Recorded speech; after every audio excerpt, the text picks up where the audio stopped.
réel désir de grandir avec le Seigneur?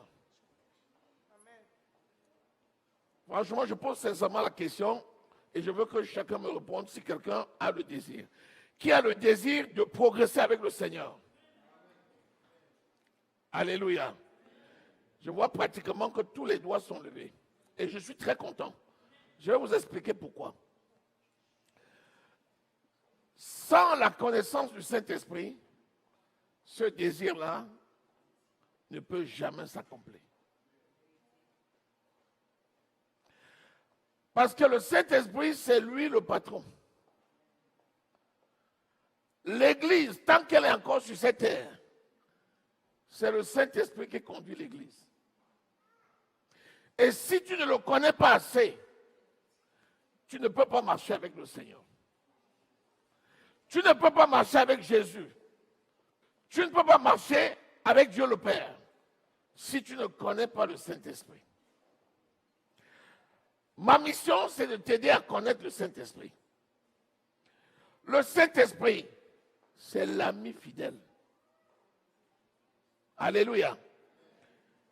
Jésus définit un ami. Qu'est-ce qu'il dit? Un ami, c'est celui qui ne cache rien à son frère. C'est celui qui reçoit et qui donne tout. Donc, si le Saint-Esprit, c'est l'ami fidèle, le Saint-Esprit nous révèle tout ce qui est nécessaire pour nous dans notre marche quotidienne. Mais attention, le Saint-Esprit est aussi jaloux. S'il est là pour te révéler tout, il veut que tu restes la main dans sa main. La mission du Saint-Esprit, c'est de te préparer pour le retour de Jésus.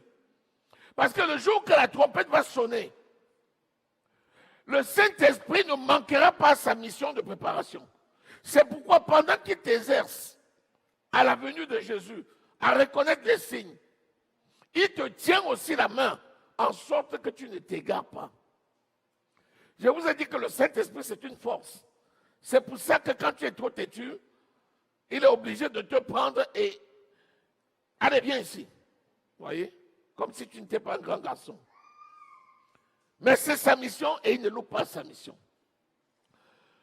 Nous avons vu les noms du Saint-Esprit qui révélaient ses caractères. Mais aujourd'hui, nous allons voir les symboles du Saint-Esprit. Vous savez, le Saint-Esprit ne se voit pas. Tu ne peux pas dire, oh, voici le Saint-Esprit. Comme son nom l'indique, c'est l'Esprit. Un esprit, c'est quelque chose qui n'est pas visible. Mais nous sentons ses effets.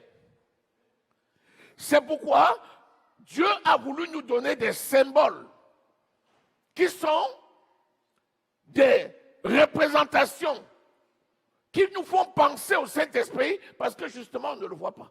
Si tu le voyais, tu allais dire, ah papa Saint-Esprit, je t'ai vu. Mais c'est un esprit. Tu vois ses effets, mais tu ne le vois pas sous forme corporelle. Même s'il agit à travers les corps, même s'il agit à travers les matières, même s'il agit à travers n'importe quoi, tu vois ses effets, mais lui-même, tu ne le vois pas. Tu apprends à le connaître en utilisant les symboles. Et aujourd'hui, je vais te parler des 6 symboles pour reconnaître le Saint-Esprit et pour marcher dans cet héritage. Les symboles restent des symboles.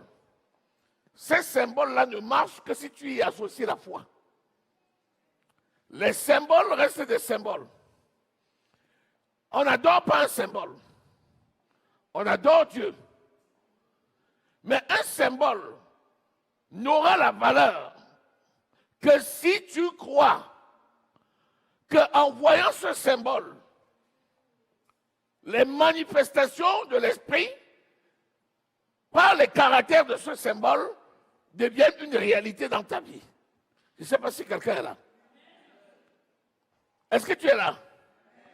Bon, aujourd'hui, c'est un enseignement. Donc, je vais aller et te donner les références. Et je vais les commenter et je vais t'aider à les saisir. L'homme a besoin souvent de voir avant de croire. C'est dommage. Mais si tu ne crois pas ce que tu vois, tu ne croiras pas ce que tu ne vois pas. Est-ce que quelqu'un me suit? Exemple. Le Seigneur dit, par mes meurtrissures à la croix, tu as été guéri. Si tu as une maladie et que tu as des médicaments, si tu ne crois pas que Dieu peut te guérir avec ces médicaments-là, même sans les médicaments, tu ne croiras pas que Dieu peut te guérir. Mais si tu crois que Dieu peut te guérir avec ce médicament-là, Dieu te guérira aussi sans ces médicaments-là. Parce que ce que tu as déjà vu physiquement, par la foi, tu vas le transporter dans ton esprit. Et ce qui était une réalité physique devient pour toi une vraie réalité spirituelle et produit des résultats physiques. Est-ce que je parle là à quelqu'un? Ah, c'est sérieux. Le Saint-Esprit savait que Jean-Baptiste, même s'il attendait la venue du Messie, il savait que Jean-Baptiste n'était qu'un homme. Alors, il fallait qu'il montre des signes à Jean-Baptiste pour que Jean-Baptiste reconnaisse Jésus. Donc, ce n'est pas que toi, même Jean-Baptiste, le grand Jean-Baptiste, a eu besoin de signes pour reconnaître Jésus. Alléluia. Est-ce que tu es là? Est-ce que tu as ton calepin? Tu as ton stylo? Premièrement, la colombe. Lisons Luc au chapitre 3, le verset 16. La Bible assimile le Saint-Esprit à une colombe. Mais pourquoi parmi les animaux, les oiseaux, Dieu a assimilé le Saint-Esprit à la colombe? Parce que Jean-Baptiste baptisait Jésus dans l'eau du Jourdain. Et Jean-Baptiste a refusé. Il a dit non, mais c'est toi qui dois me baptiser. Comment moi je vais te baptiser? Je suis là pour préparer tes voies. Et Dieu a montré un signe à Jean-Baptiste pour lui montrer que c'est lui qui avait voulu que Jésus vienne là, à cet instant-là. Luc au chapitre 3, lis le verset 16. Il leur dit à tous, « Moi je vous baptise d'eau, mais il vient celui qui est plus puissant que moi, et je ne suis pas digne de délier la courroie de ses souliers. Lui, il vous baptisera du Saint-Esprit et de feu. » Lui, il vous baptisera du Saint-Esprit et de feu. Alléluia. Je lis au verset 21. Tout le peuple se faisant baptiser, Jésus fut aussi baptisé, et pendant qu'il priait, le ciel s'ouvrit, et le Saint-Esprit descendit sur lui sous une forme corporelle comme une colombe. Et une voix fit entendre du ciel ces paroles, « Tu es mon fils bien-aimé, en toi j'ai mis toute mon affection. » Voilà. Jean-Baptiste a vu le Saint-Esprit descendre sur Jésus sous la forme d'une colombe. On n'a pas dit que c'était une colombe. Mais Dieu a ouvert ses yeux. Parce que tout le monde n'a pas vu. C'est Jean-Baptiste qui a vu. Et il voulait enseigner à Jean-Baptiste les caractères de l'esprit qui descendent sur lui. La colombe, c'est la blancheur, symbole de pureté. Ensuite, c'est quoi? C'est la douceur. C'est un oiseau qui est doux. C'est la beauté. Montrant ainsi que l'esprit de l'Éternel, c'est un esprit de douceur, de pureté, d'amour. Alléluia. Donc, la colombe a aidé Jean-Baptiste à comprendre qui était l'esprit qui était en action. Et ainsi, Jean-Baptiste, ayant écouté ceci, là, Dieu a parlé. Celui-ci est mon fils bien-aimé, en qui j'ai mis toute mon affection. Suivez-le. Esprit de douceur, d'amour, de sainteté, de pureté, la beauté par excellence. Ça veut dire quoi? Ça veut dire que chaque fois que tu vois la colombe, tu te rappelles les caractères de l'esprit là qui habite en toi. Et donc, ça t'appelle à la sainteté. Ça te rappelle que tu dois être pur. Ça te rappelle que tu dois être majestueux. Ça te rappelle que tu dois être méticuleux. Tous les caractères de la colombe, c'est les caractères de l'esprit qui doivent être manifestés en toi parce que c'est venu et c'est entré en Jésus. Et je te rappelle que c'était le début de son ministère. Donc la puissance va venir après. Il faut d'abord la sainteté. Il faut d'abord le caractère de l'amour. Il faut tout cela d'abord. Et lorsque tu es dans ces caractères par l'esprit, la puissance va venir naturellement. Est-ce que quelqu'un est là? Si tu penses que tu vas manifester la puissance de Dieu, mais tu vas vivre dans le désordre, ça ne vient pas de Dieu. Il faut que tu sois disposé. Si tu es disposé dans la douceur, l'amour, la sainteté, la pureté, c'est bon. Ça veut dire que tu es vraiment prêt pour que le Saint-Esprit commence à t'utiliser. Ce sont les signes qui marquent la présence du Saint-Esprit. Mais ces caractères-là, tu dois les acquérir par la foi et les manifester par la foi. Est-ce que c'est bon? Premier caractère, la colombe. Deuxième caractère, le souffle, le vent. Le souffle ou le vent. La Bible appelle le Saint-Esprit le souffle ou le vent. Le souffle ou le vent en hébreu, ça vient du mot ruah. Et ruah veut dire haleine, la laine. Le souffle qui sort de la bouche là, la laine. Et ça veut dire vent, ruah, R-U-A-H. Et en grec, ça veut dire pneumo, pneumia, pneumia, P-M-E-U-M-I-A. Vous savez, la pneumologie, c'est la science de la médecine qui s'occupe du poumon. Parce que dans le poumon, il y a de l'air. Pneumo, c'est air. Donc, ça veut dire air. Ça veut dire vent. Ça veut dire que quand le Saint-Esprit se manifeste, il se manifeste sous forme de vent. Il se manifeste souvent sous forme d'haleine, comme une petite brise, comme un souffle. C'est pourquoi, quand tu as la foi en Dieu et que tu attends la manifestation du Saint-Esprit, il va se manifester en toi de diverses façons. Ça peut être un vent puissant, comme le jour de la Pentecôte, parce que le but de ce vent, c'était d'attirer l'attention de tous les Juifs qui étaient à Jérusalem pour qu'ils viennent vers les disciples pour recevoir le salut. Mais la plupart du temps, c'est un vent doux, léger, calme, qui souffle. Tu es dans la maison, tu n'as aucune fenêtre qui est ouverte. À un moment donné, tu sens comme une brise, quelque chose de froid qui passe. Ou bien tu sens quelque chose de chaud qui passe. Et dans ton cœur, tu reçois une parole. C'est le Saint-Esprit. Apprends à connaître, à avoir une relation avec lui et apprends à voir dans ces symboles sa présence. Par la foi, tu vas saisir dans les symboles du Saint-Esprit la présence du Saint-Esprit.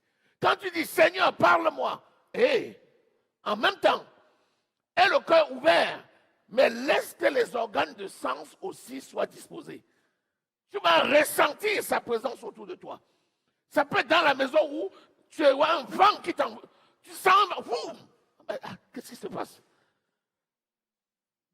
Si tu as la connaissance, l'esprit, ça ne peut pas arriver sans que l'esprit ne te rappelle qu'il est venu. C'est comme quelqu'un qui vient chez toi, toc, toc, toc. Il y a quelqu'un, quand le Saint-Esprit aussi vient comme ça, dans ton cœur, il te dit, je suis là. Apprends à saisir. Apprends à le connaître. Lorsqu'il a créé Adam, qu'est-ce qu'il a fait? Il a soufflé dans ses narines. Et Adam est devenu une âme vivante. Dans le souffle, il y a la vie. C'est pour ça qu'il dit qu'il ne sorte de votre bouche aucune parole mauvaise. Quand tu parles, il y a un souffle qui sort. Dans ce souffle-là, soit c'est l'esprit de vie qui va sortir, soit c'est l'esprit de mort qui va sortir. C'est pour ça qu'il dit que la vie et la mort sont au pouvoir de la langue. Quand tu parles comme ça, le souffle que tu sors, ça émet un souffle, un vent qui va couvrir la maison. C'est pour ça que quand nous tous nous déclarons la parole, c'est la parole de Dieu, nous émettons un vent. Le souffle là, la laine là, couvre cette maison et la gloire de Dieu se manifeste. C'est pour ça que quand on vous dit déclarer, ce n'est pas au hasard. Quand je dis élevez la voix, dites au Seigneur qu'il est bon. Ne ferme pas la bouche. Ne dis pas je suis en train de lui dire ça dans mon cœur. Il y a un temps pour chaque chose. Il y a un temps où tu vas le dire effectivement dans ton cœur, mais il y a un temps où tu dois ouvrir la bouche pour parler. Quand nous sommes ensemble, nous devons bénéficier des grâces les uns des autres. C'est pourquoi quand nous élevons tous la voix pour parler, l'onction qui sort de nous couvre la pièce et les bénédictions de l'un vont entrer dans l'autre. Je vous parle là des choses prophétiques. Mais c'est comme ça que ça se passe. Tu peux ne pas avoir la force pour guérir une maladie. Quand tu te retrouves avec les autres, le fait que chacun dit « je suis guéri », l'onction de la guérison qui sort peut venir provoquer la guérison chez toi. Ça peut venir provoquer une augmentation de ta foi et tu reçois la guérison instantanée. C'est ça le bénéfice d'être en groupe.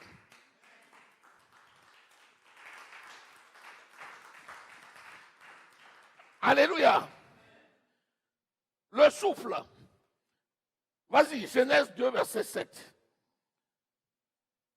Si tu as la version dynamique, que tu peux prendre là-bas, prépare aussi. Allez-y, Genèse 2, 7. Quelqu'un d'autre peut lire, prenez toujours là, Job 32, verset 8. Et Job 33, verset 4. Le souffle. J'insiste beaucoup sur ce caractère-ci. Parce qu'il y a des bouches qui parlent beaucoup. Mais ne parle pas beaucoup pour ne rien dire. Parle beaucoup pour bénir. 1 Pierre,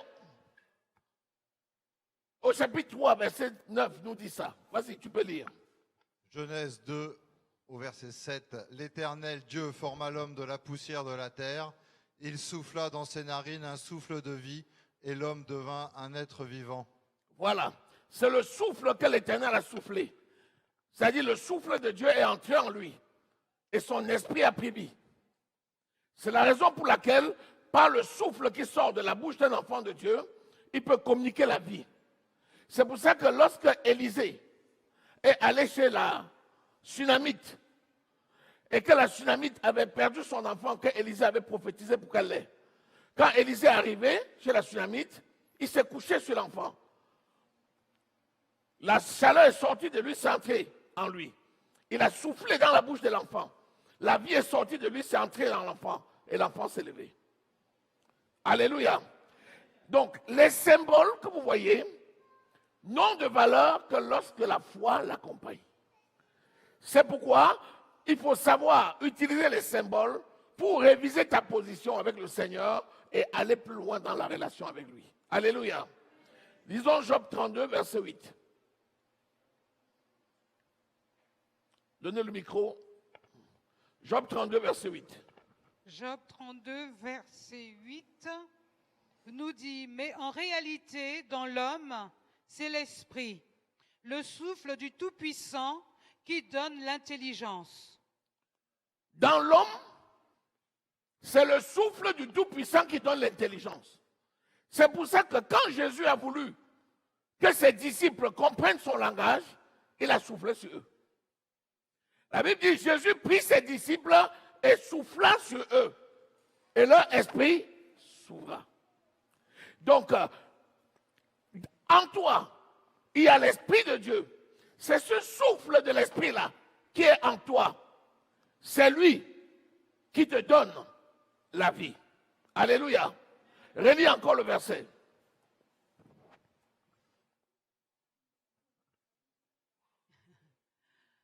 Mais en réalité, dans l'homme, c'est l'esprit, le souffle du Tout-Puissant qui donne l'intelligence. Vous voyez, l'intelligence que vous voyez, on dit, c'est l'instruction qui donne l'intelligence. Il est allé à l'école, il est trop intelligent. Il a fait ceci, il est trop intelligent. Quelqu'un ne peut pas être plus intelligent que quelqu'un qui a le Saint-Esprit. Et même les gens que vous voyez là, qui ont l'intelligence là, c'est l'Esprit de Christ qui est en eux. 1 Pierre au chapitre 1, verset 10. Même les grands savants, les chercheurs, c'est par l'Esprit de Christ qu'ils trouvent. Même comme ils disent, oh non, nous on n'a pas besoin de lui. Sans l'Esprit de Christ, tu ne peux rien voir. L'intelligence vient de lui. Alléluia. Alléluia. Disons, si vous voulez, 1 Pierre 1, verset 10.